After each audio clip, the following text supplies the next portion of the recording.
20,000 persuna se jkunu qed igawdu mill-ewwel skema ta' tqassim ta' ikel b'xejn iffinanzjat mill-Gvern. Din iskema hi parti minn pakkett ta' miżuri maħsuba biex ikomplu jindirizzaw lil dawk f'riskju ta' faqar jew esklużjoni soċjali. Meta żar il-maħżen fejn dan l-ikel kienet jintefa' f'kaxxi qabel jibda jsib postu fil-ċejjen tal-familji, il-Ministru għall-Politika Soċjali Michael Farrugia spjega kif għal dan il-għan se jintefqu 800,000 euro u biex il-prodotti kienu magħżula ittieħed il-parir ta' esperti tan-nutrizzjoni.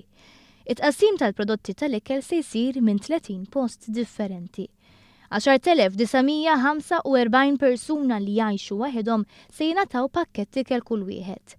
Familji ta' żewġ persuni se jingħataw żewġ pakketti u b'kollox se jibbenefikaw aktar minn 5,000 persuna. Se jibbenefikaw aktar minn 2,300 familja ta' 3 persuni u dawn se jingħataw 3 pakketti tal-ikel, filwaqt li familja ta' aktar minn 3 persuni wkoll se jingħataw sa 3 pakketti ikel. B'kollox se jibbenefikaw aktar minn 1,100 persuna.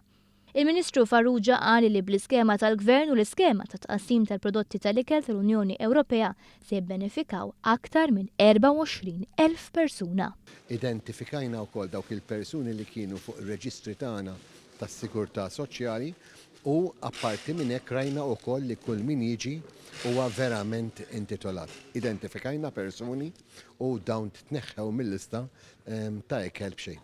Id-direttur tal-programm LEAP, Stephen Vella, spjega kif l-ikel hu parti minn skema ikbar, dik li tajn dak li jkun isir indipendenti.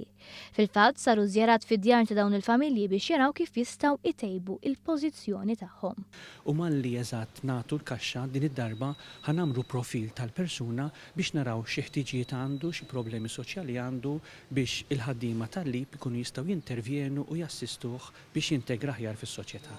Bekk il-kaxxa tal-ikel tkun bisħol żgħira f'katina kbar li għandha tajn biex kulħadd ikollu opportunità li javvanza il-qudiem.